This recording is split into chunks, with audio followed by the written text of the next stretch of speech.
This is a lawsuit between Webtoon and Rocket Ship Entertainment over the print rights for unOrdinary. This is Tom Ackle. Tom Ackle used to formerly be the head of content at Webtoon, if I remember correctly. Stopped working at Webtoon sometime in 2018. So he was there for a total of about 3 years. Head of content at Webtoon US is more or less the guy in charge of Webtoon US. That's not the entirety of their role. They have things that they do. They're largely in charge of, like, you know, what content gets greenlit and how things are doing, and they're in charge of the editors, etc. But Tom, as far as I know, was fired. Another person we're going to talk about today, Uru-Chan.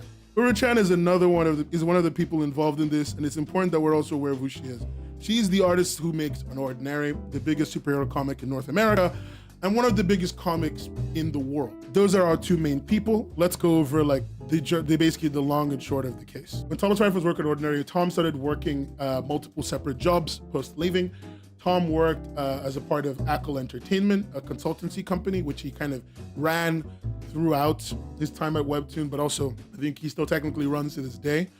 And if you're saying somebody who worked at Graphite, yeah, Tom worked at Graphite. He was working as a consultant at Graphite for content. That relationship seemingly did not end very well, with Tom eventually taking legal action against them due to the fact that they owed him back pay. How much back pay? About $200,000. What is the value of that case? I'm not here to say. I just want to kind of let you know about what he was doing in the meantime. After a bit of time working at Graphite, which is about a year from 2018-ish up until 2019, Tom quit. Around July of 2019, Tom contacted Uru-Chan for the first time about this situation, where he asked her for the print rights to her comic. He basically says, you know, I'm running this thing, it's called Rocket Ship. Rocket Ship is really cool. We've done work with Lian Kresic. This was just after the Let's Play print. I think it was currently in Kickstarter or had just concluded its Kickstarter and was in production. Monji, Lian Kresic, was also a pretty big player in the Webtoon space. And so he goes up to her and he says, hey, I'm working with Monji on this thing. I would like to work with you on getting a print version of unOrdinary out into market. They have that conversation. During the conversation, Tom sends Uru-Chan a contract. Now, I am not sure when the signing of this happened, but what is clear is that Uru-Chan signed the contract sometime soon. I was wrong, so it wasn't shortly after, it was a few months after that she signed the contract. Just so everyone knows, I'm correcting myself in time. She signs the agreement with Tom, and then Uru-Chan goes back to Webtoon and talks to them about it. And after that conversation, Webtoon informs her, hey, you don't have those rights to even give away to someone, let alone sell unOrdinary's print rights to anybody. Uru-Chan goes back to Tom saying, hey, I don't have those rights to give you. Can we kind of like, you know, ixnay this shit? Tom says no. Uru-Chan tells Webtoon he said no. Webtoon goes back to Tom, says, hey, you know, look, it seems there was a misunderstanding. She doesn't have those rights. This is the contract, blah, blah, blah. Please, can you relinquish the print rights? And then we can go on with our day. Tom says no. As far as I'm aware, he says no to both of them. And then Webtoon sues Tom. They begin legal action against Tom, is the main thing, which eventually led to them suing him. Tom, also during the case, eventually countersues. Webtoon sues sues Rocket Ship and Tom at the same time for inducing a breach of contract, intentional interference with contractual relations, intentional interference with prospective economic relations, fraudulent inducement to enter contract, negligent misrepresentation, a violation of a California Businesses and Professional Act Code, common law and unfair competition, and they demand a jury trial and declaratory relief. That last one just means whatever relief they would need to get. It's complicated anyway. There's a lot of stuff in here, but I'm going to simplify. And this is me simplifying. Remember, I'm not a lawyer, but it's me simplifying just so it can be understood by most of us. They basically are suing, saying, hey, look, you made Uru-Chan break her contract. You put her in a position where she would break her contract, and that has led to an interference with our contract, a breach of our contract with her. It has led to an environment where whatever economic deals that we might have been working on with her have basically been shattered, because now you have those rights that you shouldn't be able to have. They're saying that he made himself look like he had the rights to do that using his former position, and we'll touch on that a little bit later. Making it look like he had the rights to do that by using the fact that he had that position formerly as head of content. He knowingly entered into a contract with her knowing that it would breach a previous contract, so a fraudulent inducement to enter contract. The other ones are just a bunch of California laws, not super important to the rest of us. Tom countersued. Now you might be asking, as I did literally the moment I saw this, What the fuck is he countersuing for? He countersued for fraud and a loss of business. As in like this case, like he's saying that Uru-Chan committed fraud against him by essentially signing a contract with him and then not living up to that contract, not doing what the contract agreed on with him. And that this entire lawsuit was leading to a loss of business for him. That's, as far as I understand it, what his lawsuit was about. His case against them was about. The case has been in trial from September of 2019 till now. The case is still in trial. I assume that if you're wondering where all the print version of unOrdinary is in the face of everything else getting a print version, Lord Olympus getting 1 million print versions, I think you can kind of understand where it went. Even if you want to say that like they had some way to get it printed, fundamentally, they can't because it's trapped in this legal case. That's like the high level information. And I'm not gonna lie to you, when I wanted to stream this is as far as I was gonna go. I was gonna say this much information and then quit. Because talking about this shit gives me so much stress. It stresses me out more than you can imagine to talk about this. This is a lot of legal information. And you know, Tom has a lawyer. Like I don't think Webtoon is gonna sue me. They couldn't be bothered. But Tom has a lawyer. And I don't want him to sue me. But I think there's a lot more to talk about in this case that is really relevant for all of us to know. So let me break down a bit of information for everyone. Tom's account is pretty simple. He said he approached her with a contract. I gave her the terms. She signed it. I believed, at the time of giving her the contract, I fully believed that she had the rights to give me those rights due to her position on ownership, etc. For context, Webtoon owns 20% of unOrdinary. Webtoon owns 20%, so Uru-Chan owns 80% of unOrdinary. Like, that's his angle. But Uru-Chan's angle is one I want to read because I'm not gonna lie, it's made me really sad. And also, it will give me a chance to explain to you why there are Discord screenshots in a lawsuit.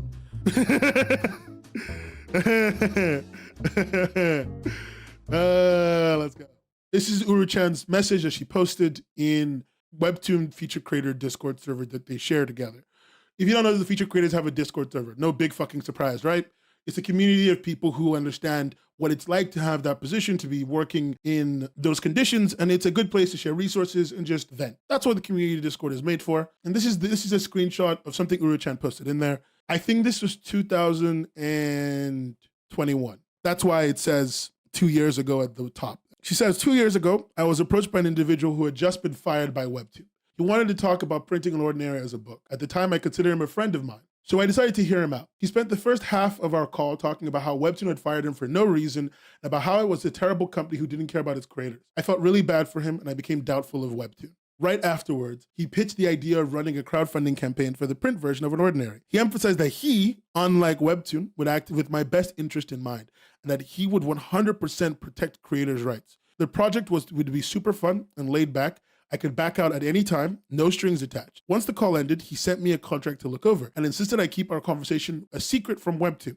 I understood, but I let the contract sit because the whole thing felt off to me, and I wasn't in a rush to print anything. Over the next couple of months, I was making extra chapters for the new FastPass feature and dealing with my season finale. My relationship with Webtoon became distant because of what I had been told prior, and because of the extreme stress I was under. During this period, the person sent me multiple reminders that his offer was still on the table. By the time my season ended, I was so exhausted, I couldn't tell up from down. With my friend pushing his deal onto me for so long, I was convinced that this crowdfunding campaign was a good idea. Plus, I really felt that he cared about me, that he cared about my story, and that I could trust him. Because he was an ex-Webtoon employee, he claimed that nothing in his contract conflicted with Webtoon, constantly reassured me that everything was fine. I believed him, so I didn't consult with a lawyer or Webtoon.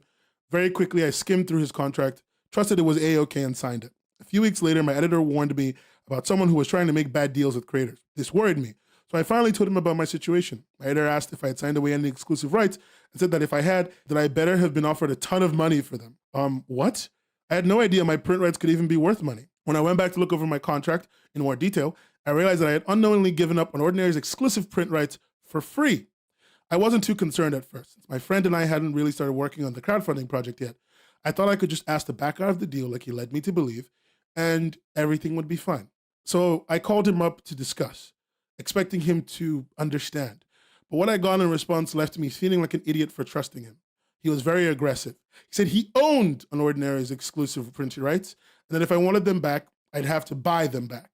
When I started sobbing, he hit me with the, "Sorry, Chelsea, it's just business." Just business? What about me?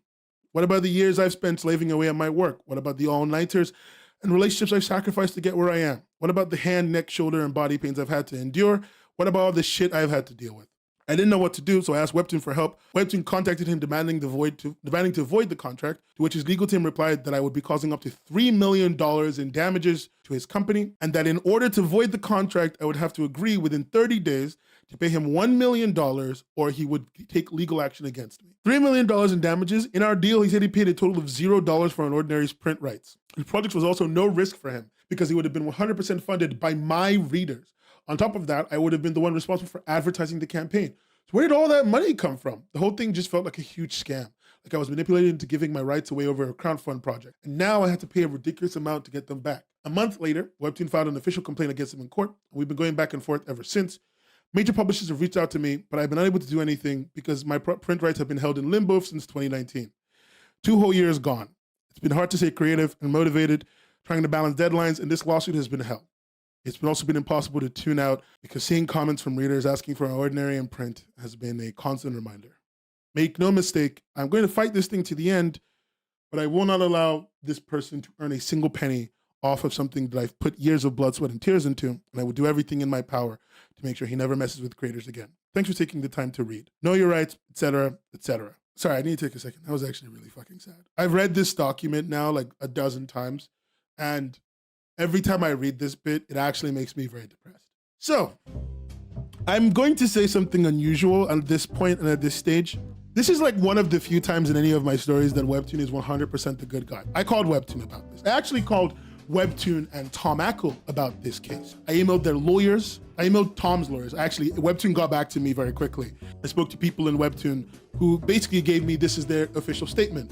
Webtoon is trying to best to monetarily support a creator to be able to exploit the rights of their work as much as they can. And they believe that this lawsuit is the correct thing to do to allow their creator to be able to exploit those rights that they worked hard to earn appropriately. They do not believe that the contract is valid, and they believe it should be voided. Very careful language, as you can hear, but that's what they told me. I spoke to an insider, a person who has every reason to lie to me, but also has every reason to make the company sound good, but this was a very genuine statement. Webtoon is, I should be very honest with you, completely not at fault here. In my opinion, the Webtoon of today is not at fault, just to be clear. The Webtoon of today, the Webtoon that is going into this lawsuit, was not really involved. In fact, in one of the documents, in Exhibit A, one of the arguments made by Tom Ackle's team against Webtoon is that Webtoon is a minority owner of unOrdinary and shouldn't even be involved in this case. Like, they own so little of unOrdinary that their opinions don't matter. So them involving themselves is actually quite a big deal because they have no reason to do so, but they're doing so anyway. I don't understand how that deal works out in the background or how that's monetarily handled, but they're spending quite a lot of money, in my opinion, to protect someone else's rights, which makes them, in this situation, to me at least, the good guys. They're acting in a way that does not really benefit them per se. I mean, it does, kind of. They own 20%, whatever money she makes, they make. But you get the point. You get what I'm saying, okay? Like, you understand what I'm getting at. So, can I ask you guys a question? Did any of you wonder how I got this screenshot? This was in the legal document, so I forget that part. Did any of you wonder how the court got this screenshot? It's a very interesting question that actually needs a very important answer. It was given to them by Manji. Manji gave them the document. Manji is the reason why the court has this document. If you want evidence for that, strictly speaking, here, I'm just gonna read this from the top page so everyone can see it. I, Leanne Kresick, declare as follows. I am a non-party to this action. I am the creator of digital comic series Let's Play. I am managed by defendant Thomas G. Ackle. I have personal knowledge of the facts set forth herein, and if called as a witness, I could and would testify competently thereto. I make this declaration in support of the defendant and cross-complainant Rocket Ship Entertainment LLC and defendant Thomas Ackle's opposition to plaintiff Webtoon Entertainment and Uru-Chan. Discord they explain what Discord is for the court. And then she gave this document in on September 3rd, 2021. She participated in a creator Discord conversation wherein Uru-Chan, under her nom de plume, Uru-Chan, I took her name out, also participated. During the course of this conversation, I made screen captures of this thread, a true and copy of these screen captures, incorporated by reference and attached as Exhibit T. I declare under the penalty of perjury of the laws of the state of California that the foregoing is true and corrected, executed on September 15th, 2021 in California. So Uru-Chan makes that big post that you just heard me read. And then a bunch of big creators talk. A bunch of the creators all just sit there and talk to each other and like feeling very sad. But the thing that really highlights it for me is there's a moment in that conversation, a very, very genuinely heartfelt moment where somebody asks, and I don't remember who, but somebody asks, hey, Manji works with him, I hope she's safe, which was very sad for me to read, genuinely, because it's very depressing, but that's where it is. Anyway, if you're wondering why they submitted this, the large reason they submitted this is because one of the claims that was being made, if I remember correctly, I think the best way to phrase it would be that Uru-Chan was going around spreading that he was the bad guy in the situation, thereby leading to a loss of business. Like, that's genuinely it. I don't think there's a better way to put that, but that's more or less what he was saying. If I'm simplifying, just to make sure this gets across. She was bad mouthing him and thereby leading to a loss of business. So Manji took screenshots of a creator conversation because that's what she was asked to do by her manager, who is Tom. Now, do I think she did anything illegal? Fuck no. She did nothing illegal. Like, she's working with him. He is her manager. They have a close relationship. It is a reasonable thing to do. Do I like it? No. But it's just my personal opinion. Anyway, there is also another person in the conversation in the chat. Aiden Snaillords talked about how that a similar thing had happened to him.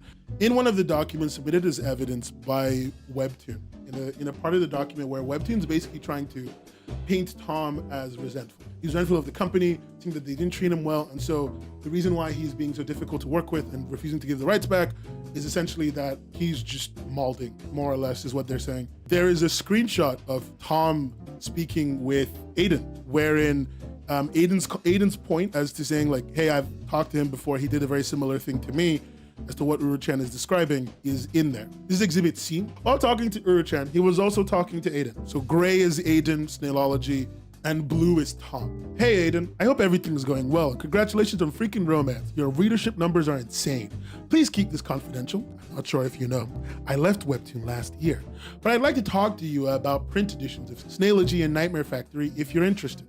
Hi, from Aiden. Thank you. I heard you left. Yeah, how have you been? Sure, I'm interested, but I'm planning on rebooting and redrawing all of Nightmare Factory, so probably only Snailology is okay. Tom, I've been great, very busy, and a lot of that will come to light in the next 2 months. In the meantime, one of my little endeavors is a new print publishing company. The first book is Let's Play, which just wrapped up the Kickstarter, and I'd definitely be interested in only Snailology. Whoa, so you helped out with Let's Play? Nice. Please do show me the way. Lots of conversation. He explains that he works with 4 employees and he has 10 titles, and Aiden just asks for more details. He explains how everything sells and how the money goes, and Aiden gets caught up on things like who Diamond are, what a big box retailer is, and like ALA, etc. I think that they can launch the Kickstarter as soon as the fall of 2020. Not too long after, around the same time, it seems. Interesting. Anyway, he explains when that is, and he tells him, hey, that's exactly the date of your Naver print window, as in like the print agreements that he has with Naver kind of end around that time. He explains how anything I do relate to freaking romance after signing the contract with Webtoon, I need to talk about them with. So let me just delay signing contracts, which is what he's basically saying. He explains how much he's gonna have to give to Webtoon. He explains how much of the 20% they own and the cut that he's gonna split with Aiden. So he's like, I'm gonna get 50%, you're gonna get 50%. Standard comic book publishing print, and we take 0 rights. How does it work? We handle everything. We do the editing, the formatting, and send everything to print. And then we even handle fulfillment and ship the items to the buyers. We get the ISBN numbers. We get into places like Barnes and Nobles. We run the Kickstarter. Aiden's pretty happy. And then after a lot of conversation, they go away, and there's a section of the conversation when he comes back to Tom. At a certain point, Aiden went to Webtoon. There it is, here. Tom, there is something I need to disclose. There is a clause in the contract, first negotiation with Webtoon. So I let them know that I was approaching to a Kickstarter and I had mentioned your name. Wait, I asked you not to mention me. Why would you do that without telling me? Sorry, I messed up. I asked this earlier on. Aiden, I trusted you with this. And I know the clause. I'm the one who wrote it. I wrote all those agreements. They asked me who was the publisher and I just said you. I don't want Ken knowing my business. You may have just completely derailed my entire company, Tom says. Aiden goes, I asked this early on without knowing the mess behind it. Tom says, and the salaries of my staff. Dude, that is so not cool. I'm so sorry. This is my life, my food for my kids. I didn't know the mess behind you and Webtoon. Tom continues, I asked you not to say anything. We don't have a contract. You hadn't even said yes. You had no reason to bring it up now. And now it affects every other creator I'm publishing. And if they get spiteful and cancel back channel, I lose 15,000. Well, they only know about my Kickstarter proposal with you and nothing else.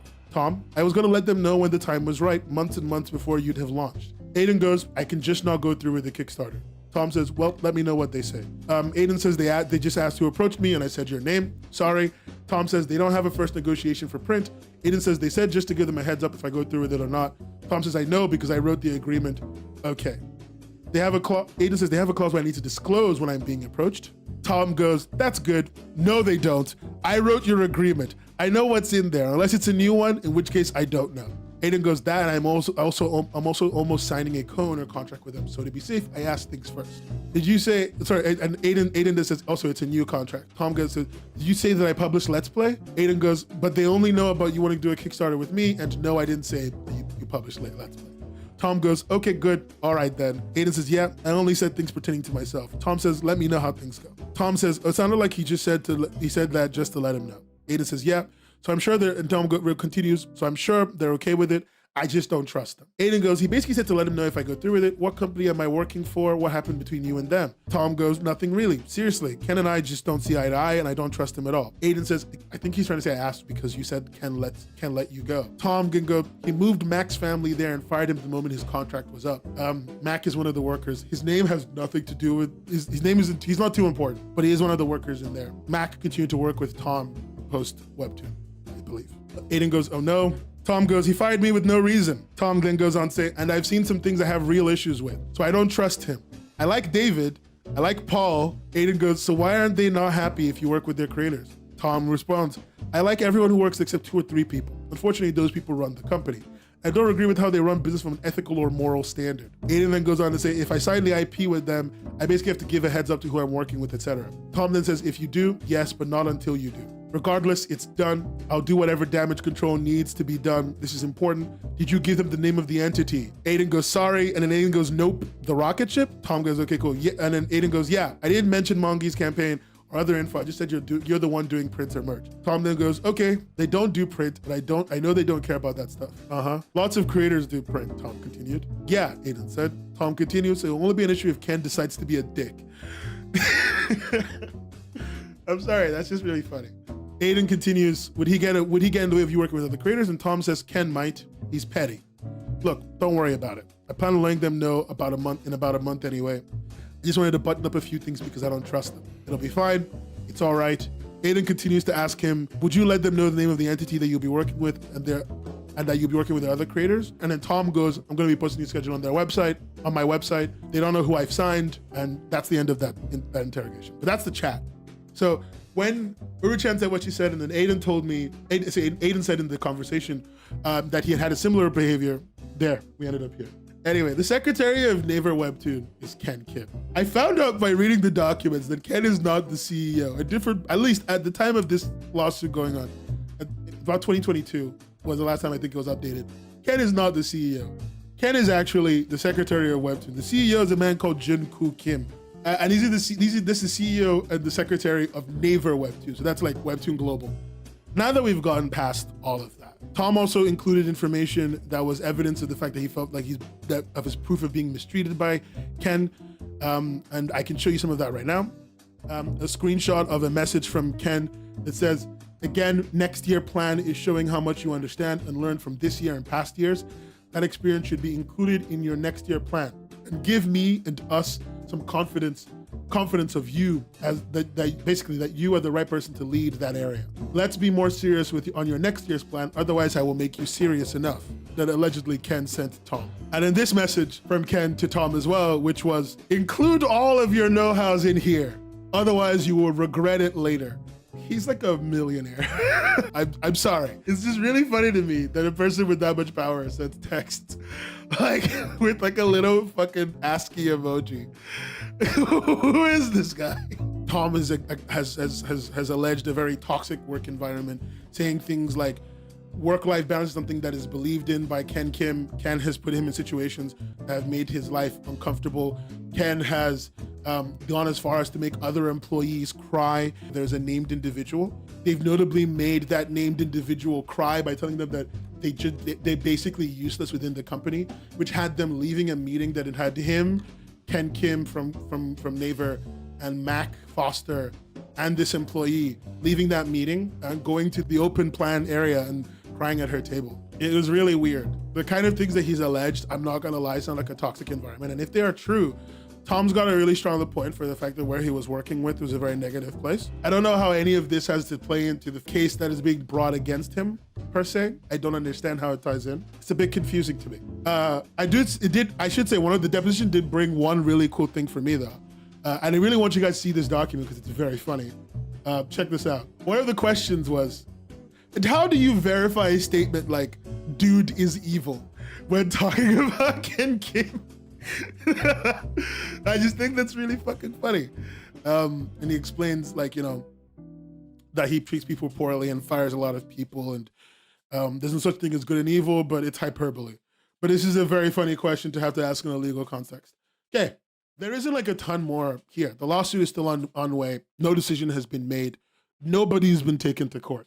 Nobody's been like made to, people have been taken to court, but nobody's been made to like pay anything or give anything up. My personal opinions on this is like, I think Uru-Chan's right.